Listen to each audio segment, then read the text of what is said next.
morning, everybody.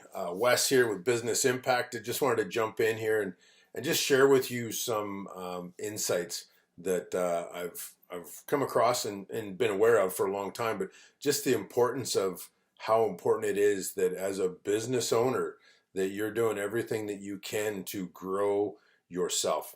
And part of that is, you know, if your mindset's down here and you want your business to be making millions of dollars up here, um, you're never going to get there until you get your mindset up here or higher, and then your business will come along, right? Does that make sense?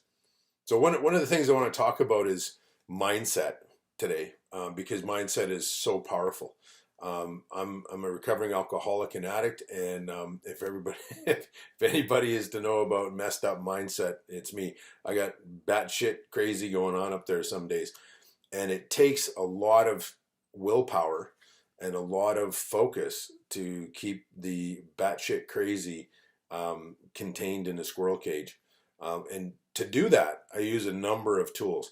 And I want to share this morning Millionaire Morning by Lewis Howes. He put this book out a few months ago, and it's, as you can tell, it's a very skinny book, and it is a powerful tool.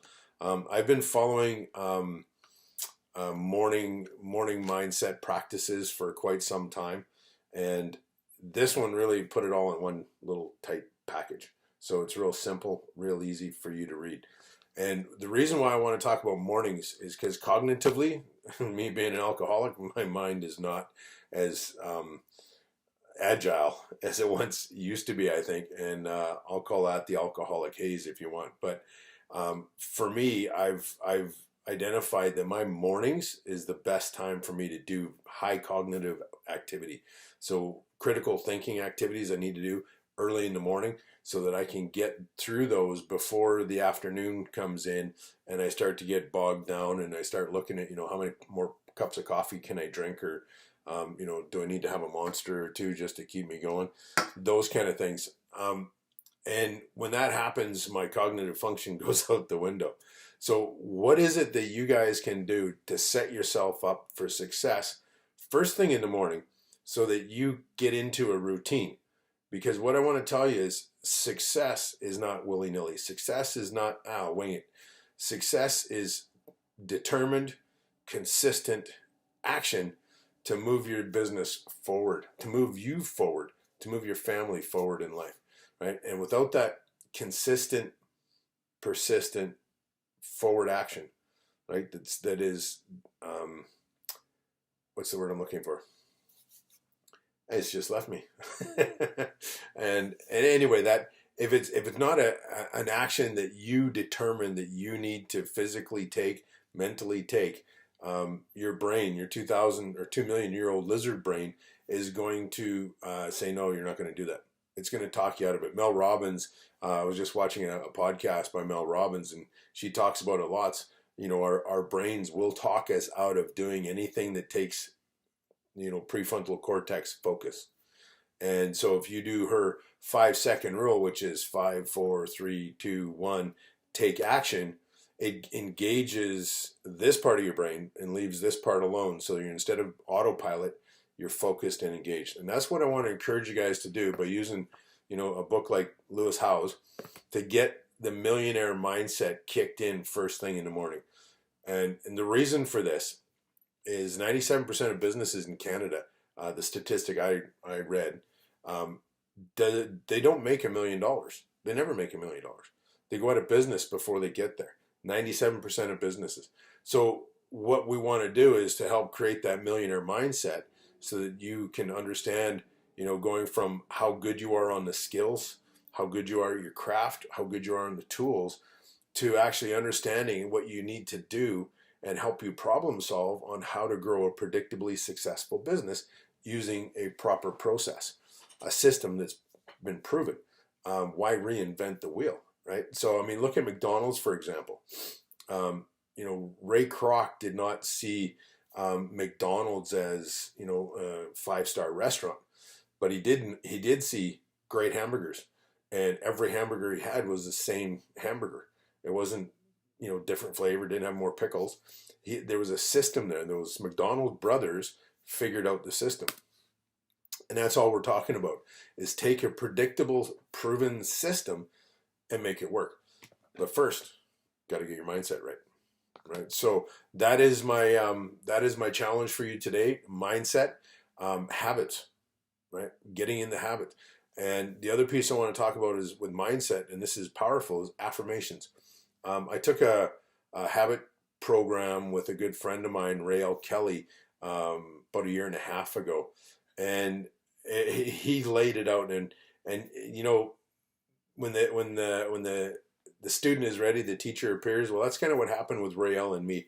I was ready, he appeared, and he started walking me through some of the thinking processes in my brain. And he started with a really cool study that was done. It was called the broken window theory. You guys want, you can Google it.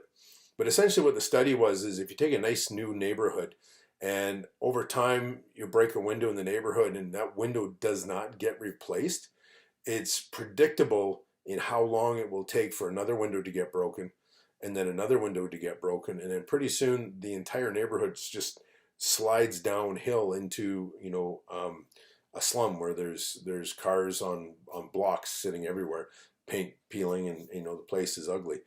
And that broken window theory is predictable.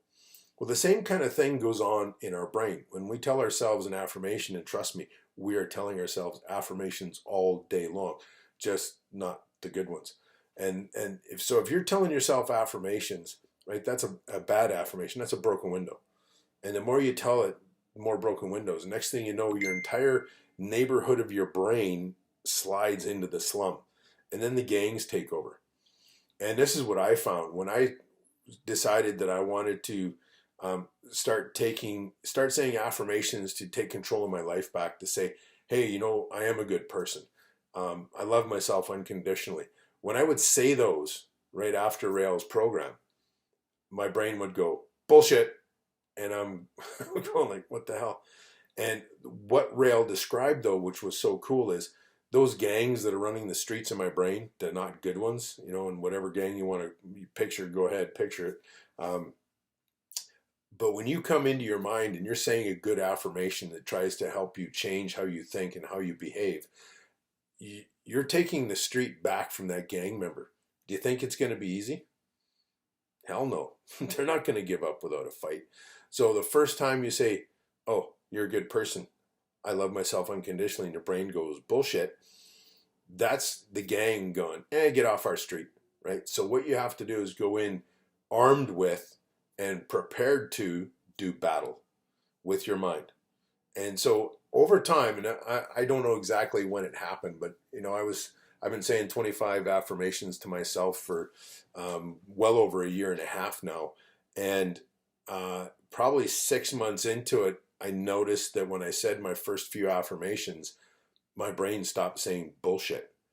And I started to catch on that, maybe there was something here. Maybe things can be better because I'm starting to believe in myself. When that kicked in, I didn't realize it at the time, but I noticed that things were starting to move forward in my life in a good way. I wasn't stuck in this rut. Things were going in the right direction. Business started picking up for me. And it was looking really, really good. And it is to this day still looking really good. I have 25 affirmations I say to myself. And I essentially speak them into existence. I speak them from a place of power. And if you're struggling to say affirmations, right, you want to say an affirmation in a tense such as you already have it or you are working towards it. So, for example, I am a good person. If your brain is calling bullshit on that, say, I am working to be a better person. And your brain will start to accept that. But it will take time. It takes repetition. Remember, and I can't remember who talked about this. I think it might have been Mel Robbins talking about weeding the garden in her brain. And that's essentially what you're doing, is you're weeding the bad thoughts out. By saying positive affirmations, you got to yank out the bad thoughts. And pretty soon your garden will be the garden that you choose. And your life will become the life that you have chosen for you, because you've been um, very determined and very strict at how you allow yourself to think about what's going on in your life, right? Do you think positive thoughts? Do you think cup half full? Or do you think cup half empty? And that's one of the things that's really powerful about affirmations and about positive mental attitude is it allows us to take all the crap that gets thrown at us and allows us to respond in a positive way instead of reacting with anger. And you're looking at a guy here who is, you know, for lack of a better word, my alcoholism, I had only two emotions. I was angry or I was happy. And going through recovery and working through all that pain and anguish in my recovery, I realized I had other emotions. And so now when you talk to me, if I hear a touching story, if I hear something that touches my heart, you'll see me cry. And I believe that it's important to feel those emotions. I don't let them control me, but I think it's important that we feel them. Because now that I can feel emotions, which has allowed me to, move further in my life as a human being, I love deeper. I feel compassion more. I feel empathy more. I feel sadness more. I feel love more. And that in itself is a really powerful, powerful thing. So, just to recap, affirmations are huge. I want you guys to reach out if you need help with affirmations.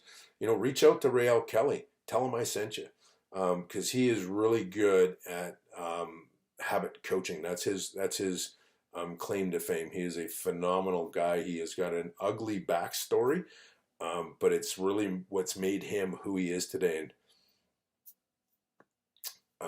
emotional. Love the guy to death. He's a great guy. If you need help with anything else, you want to say, hey, I'm struggling. I'm also the director of Men Wave Movement, which is a movement to help men and support them in mental health and just provide a safe place for them to talk and share, with what's going on in our bat crazy heads sometimes. Not everybody's bat crazy. I am, but that's me. So I just want to, give you that space to come and, hey, I got issues, and give you a safe place to share that, right? So affirmations, get your mindset right. Whatever books you guys are reading right now, I want to encourage you to read some really good books that will start you down this road. If you've never read a good book, a positive thinking book, and I talked to lots of guys that, finished university, finished high school, and never ever want to read another book again. And I feel sad for them because they're missing out on a huge opportunity, huge potential that their lives could have had, but they don't. I would like you to read As a Man Thinketh by Joseph Allen. I would also encourage you to read Think and Grow Rich by Napoleon Hill. And if those two books are too hard for you to read, do what I did, right? As a Man Thinketh is a tiny little book like this one. If you're looking for a morning habits, get this one. Go to millionairemorning.com. My shout out to Lewis Howes, great dude.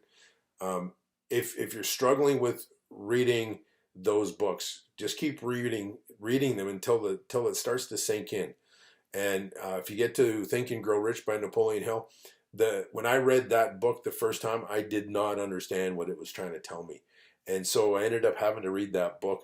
I tore 4 pages out at a time and put it in my lunchbox and took it to work with me. It took me a month to read the book, but I got through it and I started to understand what it takes to actually use up here to think and grow rich, right? To think about, it's not about working and making money. It's about thinking and leveraging and thinking and looking at ways that you can create a legacy for yourself, which is really powerful.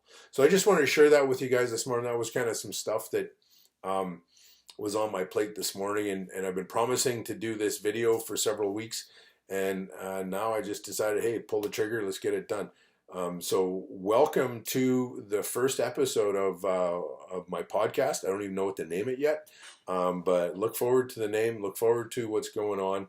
And please, tune in and support each other during this crazy time. Love y'all.